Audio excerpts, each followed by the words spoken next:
దేవునికి స్తోత్రాలు. మీ అందరికీ వందనాలు.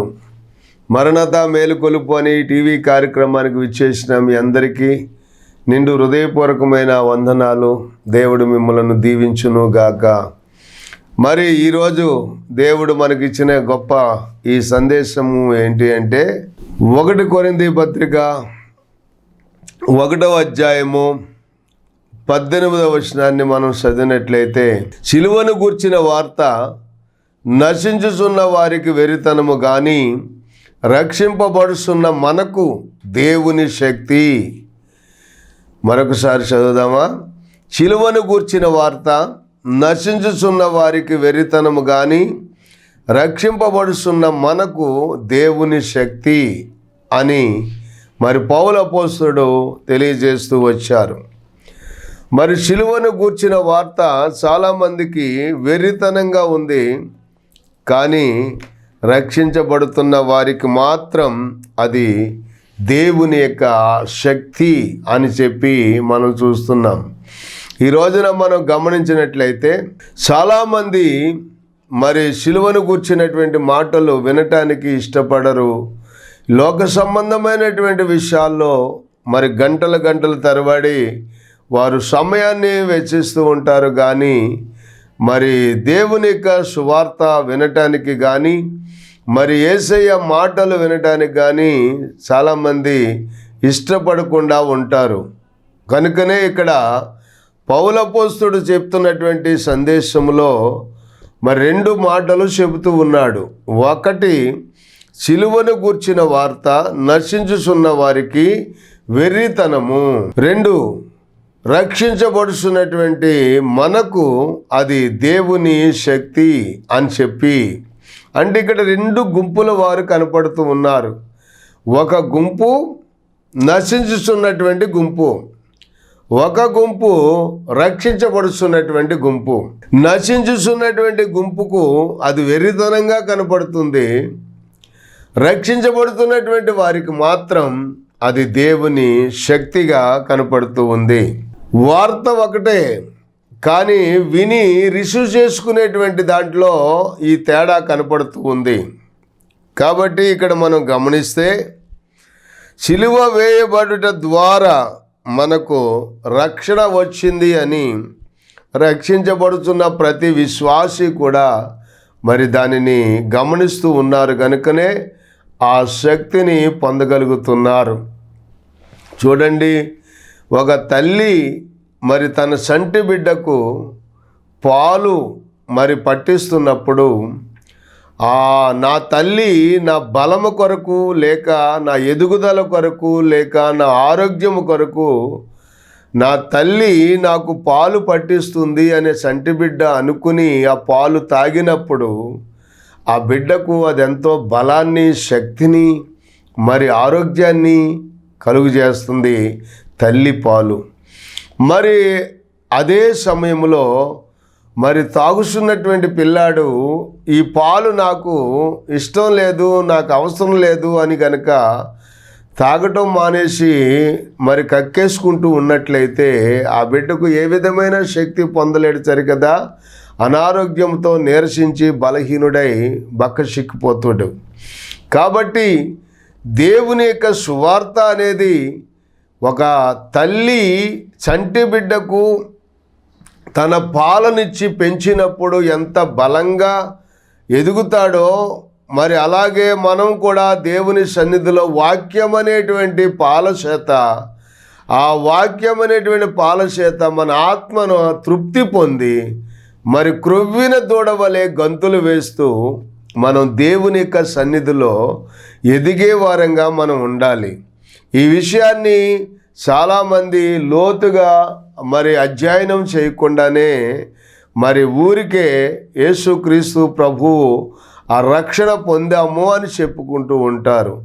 ఇక్కడ యేసుక్రీస్తు ప్రభు యొక్క రక్షణ పొందాము అని చెప్పుకునేవారు ఈ విషయాలు చాలా స్పష్టంగా తెలుసుకోవాల్సినటువంటి వారే ఉన్నారు. చూడండి, క్రిస్మస్సు అనగా క్రీస్తు జన్మదినము అని మనం మరి గత డిసెంబర్ మాసాల్లో మనం క్రిస్మస్ పండుగలు చేసుకుంటూ వచ్చాము.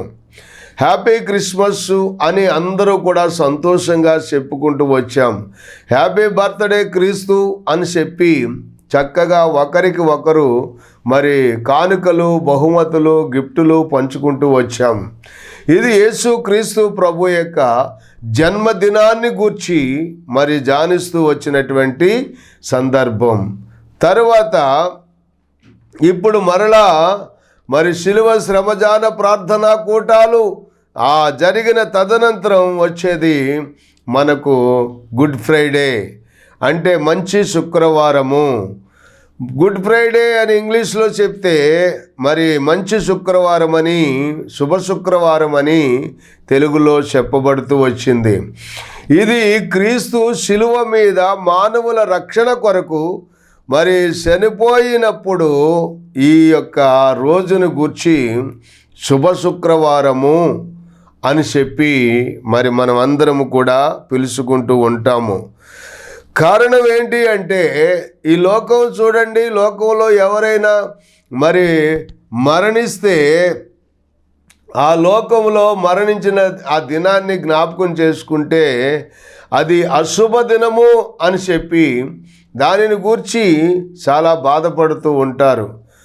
కానీ యేసుక్రీస్తు ప్రభువు సర్వమానవాళి పాప పరిహారార్థమై కలువరి శిలువలో తన రక్తాన్ని కార్చి మన కొరకు, మానవుల కొరకు మరణించిన ఆ దినాన్ని మరి గుడ్ ఫ్రైడే అన్నారు, శుభ శుక్రవారం అన్నారు, మంచి శుక్రవారం అన్నారు.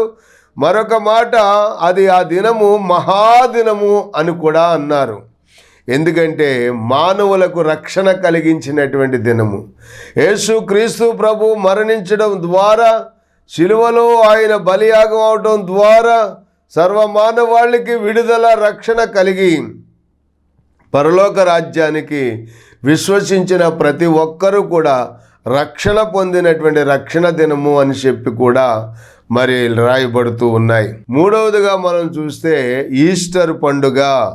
ఈస్టర్ పండుగ అంటే పునరుత్థాన దినము.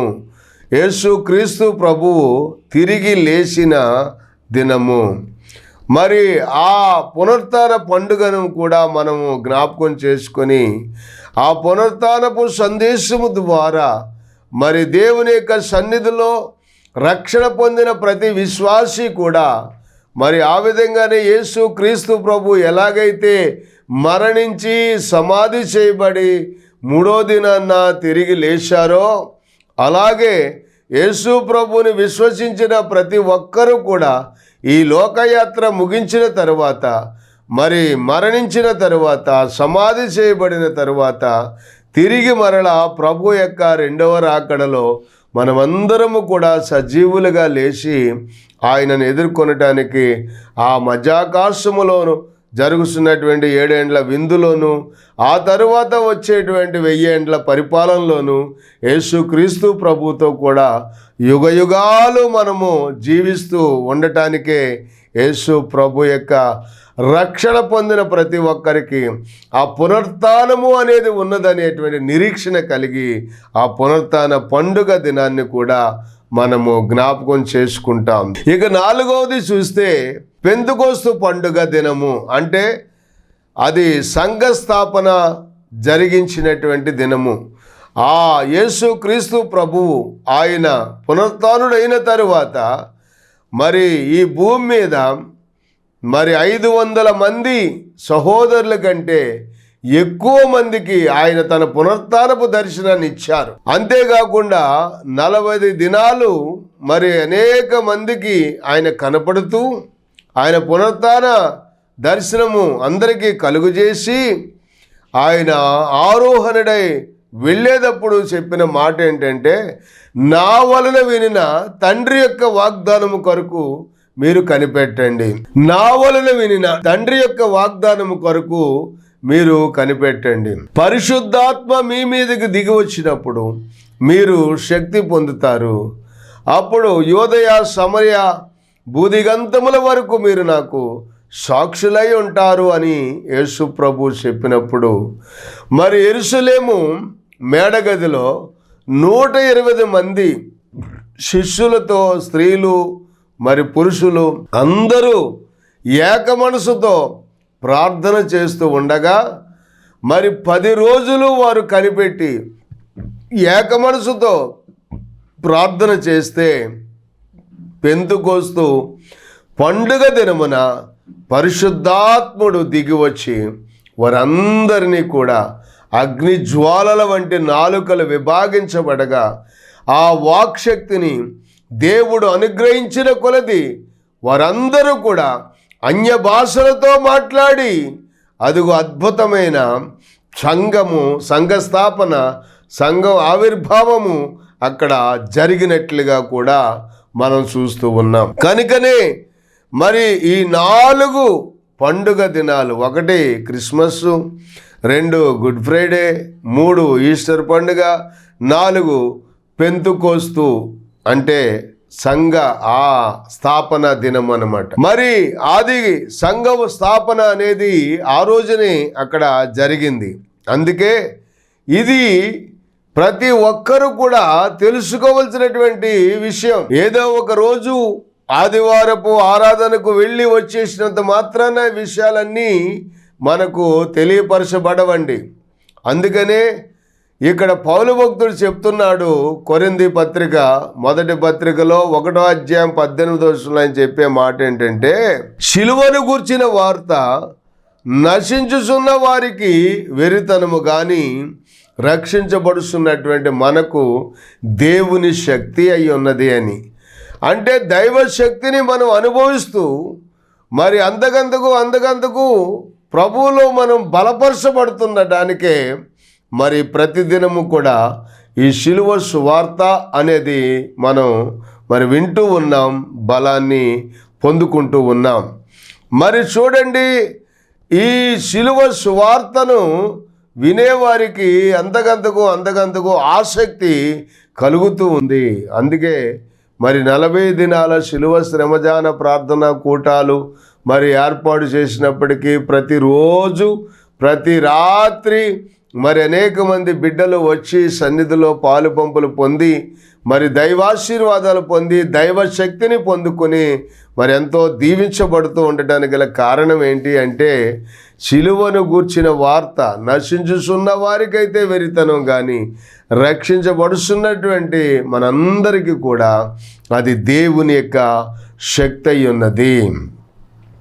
ఆ శక్తిని అనుభవిస్తూ ఉన్నారు కనుకనే ప్రతిరోజు ప్రతి రాత్రి కూడా ప్రభు సన్నిధిలో గడిపి ఎప్పటికప్పుడు ఆ నూతనమైనటువంటి శక్తిని అనుభవిస్తూ ఉన్నారు అనటానికి చూడండి, సామెతల గ్రంథము మరి 18వ అధ్యాయము 10వ వచనం మనం చదివితే, యెహోవా నామము బలమైన దుర్గము, యెహోవా నామము బలమైన దుర్గము, మరి నీతిమంతుడు అందులోనికి పరిగెత్తుకుని వెళ్ళి సురక్షితంగా ఉంటాడు అని చెప్పి.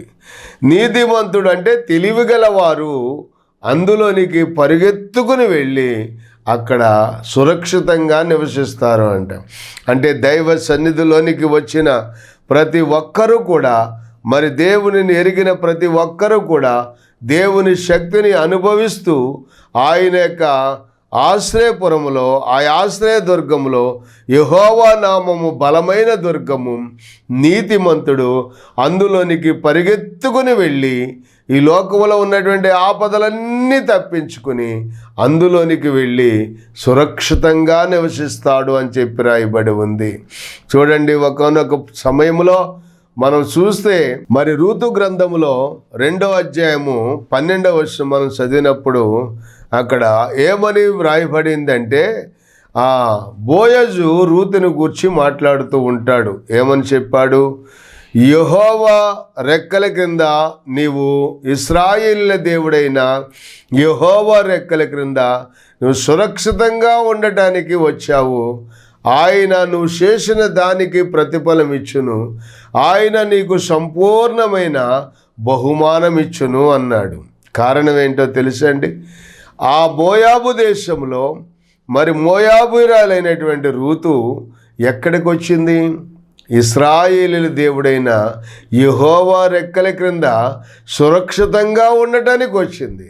యెహోవా నామము బలమైన దుర్గము, నీతిమంతుడు అందులోనికి పరుగెత్తుకుని వెళ్ళి సురక్షితంగా ఉంటాడని చెప్పారు కదా. అలాగునే మోయాబు దేశములో తనకున్నవన్నీ పోగొట్టుకుని తన జీవితాన్నే మరి పాడు చేసుకున్న ఆ రూతు మరి తిరిగి మరలా దేవుని యొక్క సన్నిధికి వచ్చినప్పుడు, యెహోవా సన్నిధిలోనికి వచ్చినప్పుడు, ఆయన రెక్కల నీడకు వచ్చినప్పుడు నిజంగా ఆమె సంపూర్ణమైన బహుమానం పొందినట్లుగా, ఆమె చేసిన ప్రయాస కష్టానికి తగిన ప్రతిఫలము పొందినట్లుగా ఆ లేఖనాల్లో మనం చూస్తూ వచ్చాం. అందుకనే మరి సిలువను గూర్చిన వార్త నశించుచున్న వారికి వెర్రితనంగా ఉంది, కానీ రక్షించబడుతున్నటువంటి మనకు అది దేవుని యొక్క శక్తి అయి ఉన్నదని దైవలేఖనం సెలవిస్తూ ఉన్నది.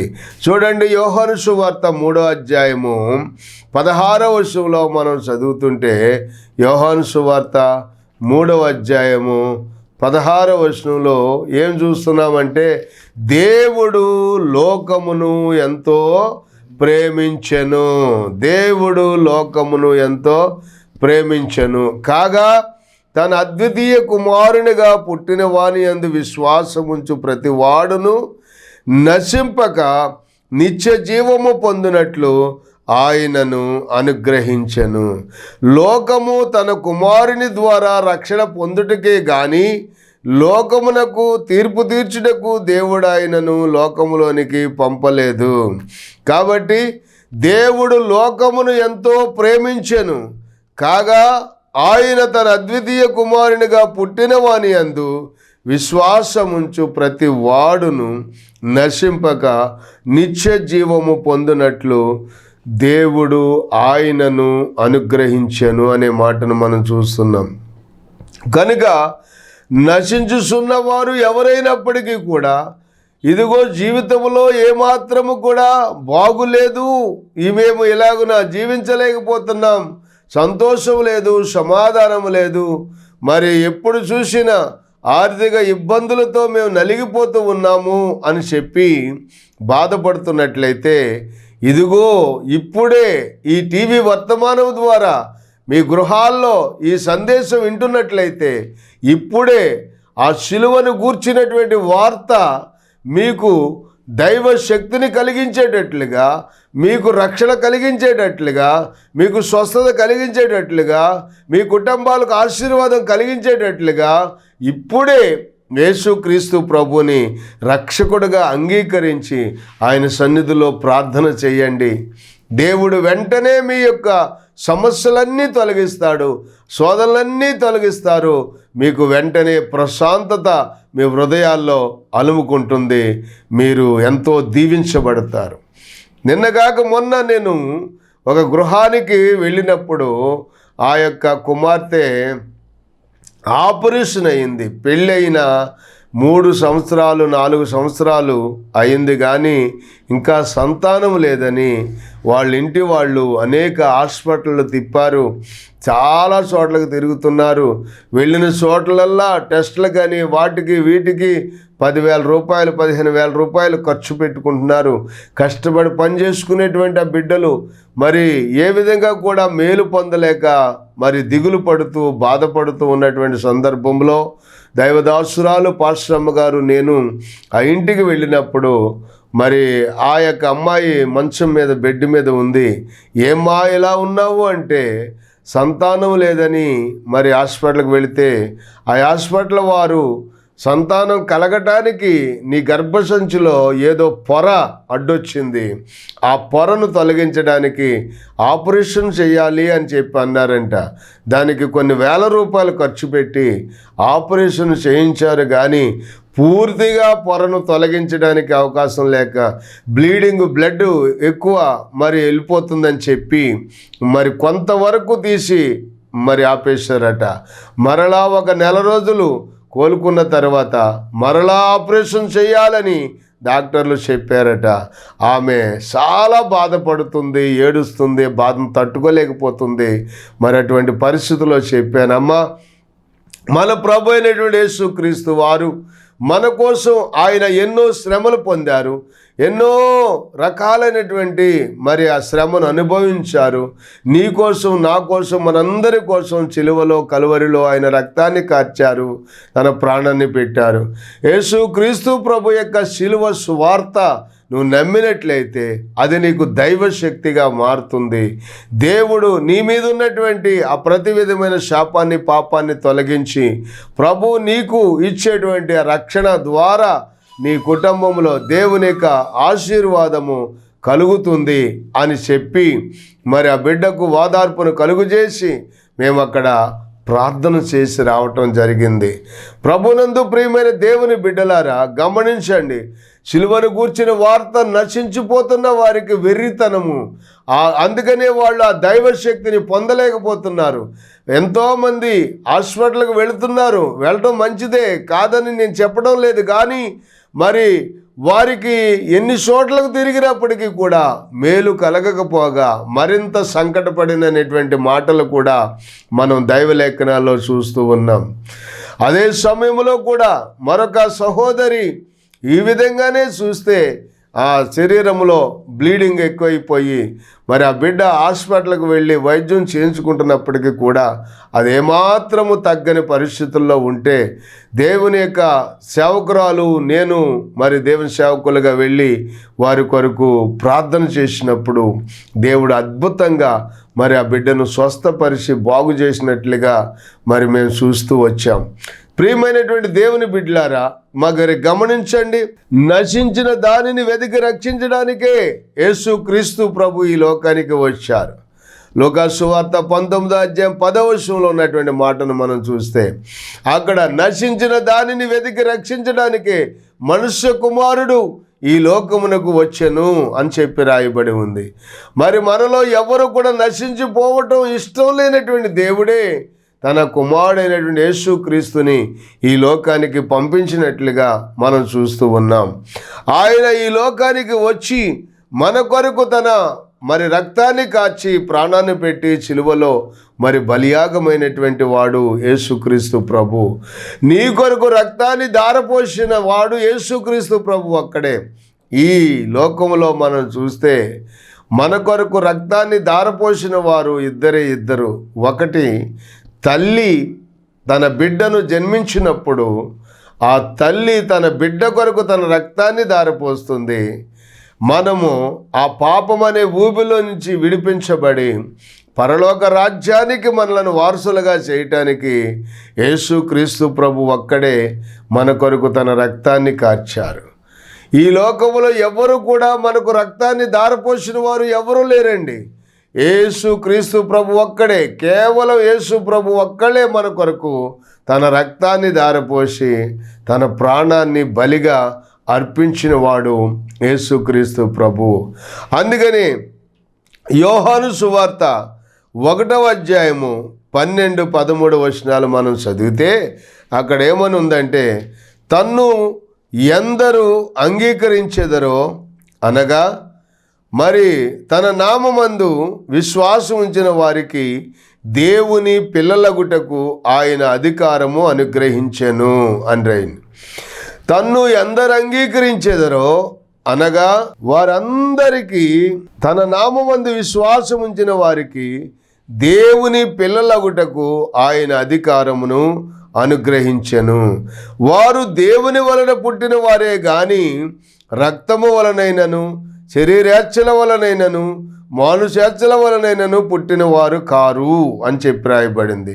కాబట్టి యేసు క్రీస్తు ప్రభుని ఎవరైతే సొంత రక్షకుడుగా అంగీకరిస్తారో వారందరికీ కూడా దేవుని పిల్లలయ్యేటువంటి అధికారము మరి ఆయన అనుగ్రహిస్తాడు.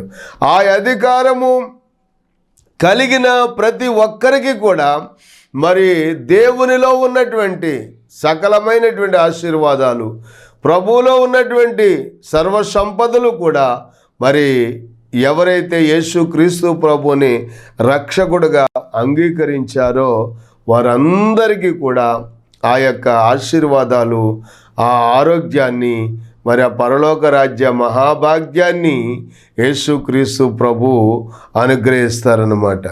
అందుకని మరి యేసుక్రీస్తు ప్రభు యొక్క ఆ శిలువ సువార్తను నమ్మినటువంటి ప్రతి ఒక్కరూ కూడా మరి ప్రభు అయిన యేసుక్రీస్తు యొక్క మరి బిడ్డలుగా మార్చబడితే వారికి పరలోక రాజ్యంను దేవుడు మనకు సిద్ధపరిచి ఉంచారు. కనుక దేవుడు మనలను శక్తిమంతులుగా చేశాడు.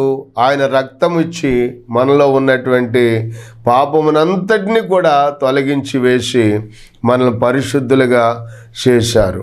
అయితే మనమేం చేస్తున్నాము అంటే మరి ఆయన రక్తంలో కడగబడి శక్తిమంతులుగా జీవించవలసినటువంటి వారంగా ఉండగా నిస్సత్తువతో జీవిస్తూ ఉన్నాము. అందుకనే నశించిపోయేటువంటి పరిస్థితులు ఏర్పడుతూ ఉన్నాయి.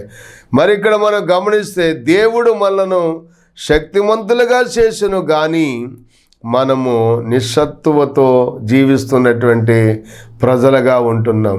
అలాగే నిస్సత్తువతో జీవించాలని దేవుడు మనల్ని రక్షించలేదు.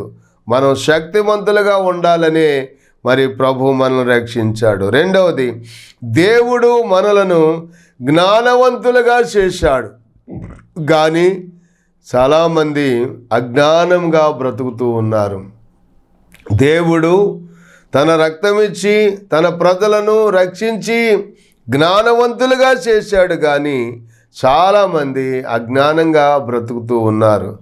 మూడవది, దేవుడు మనలను స్వతంత్రులుగా చేశాడు. తన స్వరక్తమిచ్చి మనల్ని బానిసత్వంలో నుంచి, పాపమనే బంధకాల్లో నుంచి విడిపించి మనల్ని స్వతంత్రులుగా చేశాడు కానీ ఈనాటికి చాలామంది ఇంకా బానిసలుగానే బ్రతుకుతూ ఉన్నారు.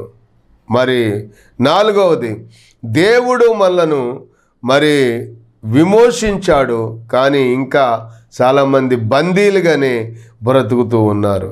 ఐదవది, దేవుడు మనలను పరిశుద్ధులుగా చేశాడు కానీ చాలామంది ఇంకా అపరిశుద్ధులుగానే మరి జీవిస్తూ ఉన్నారు, మరి అపవిత్రులుగానే జీవిస్తూ ఉన్నారు. కాబట్టి ఈ విషయాన్ని గమనించినట్లయితే 2 పేతురు పత్రికలో 3వ అధ్యాయము 18వ వచనం మనం చదివితే, మన ప్రభువును రక్షకుడైన యేసు క్రీస్తు అనుగ్రహించు కృపయందును జ్ఞానమందును అభివృద్ధి పొందుడి.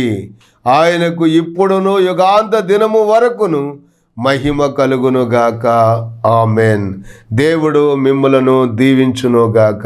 చిన్న ప్రార్థన. తండ్రి, మీకు వందనాలు, స్తోత్రాలు ప్రభువా. నీ ప్రజలను దీవించి నాయన, శిలువను గూర్చిన వార్త నశించుచున్న వారికి వెర్రితనముగా ఉన్నది కానీ రక్షించబడుతున్నటువంటి మనకు దేవుని శక్తి అని నీ లేఖనం ద్వారా మాతో మాట్లాడుతూ వచ్చారు ప్రభువా. అయ్యా, ఈ వర్తమానం ఎవరైతే వింటున్నారో వారందరూ కూడా శిలువ సువార్త ద్వారా దైవ శక్తిని పొందుకొని పరలోక రాజ్య వారసులుగా మార్చబడినట్లు మీరే ఆత్మకార్యం జరిగించి దీవించమని యేసు నామములో ప్రార్థించి వేడుకొనుచున్నాం పరమ తండ్రి. ఆమెన్. దేవునికి స్తోత్రాలు. మీ అందరికీ వందనాలు.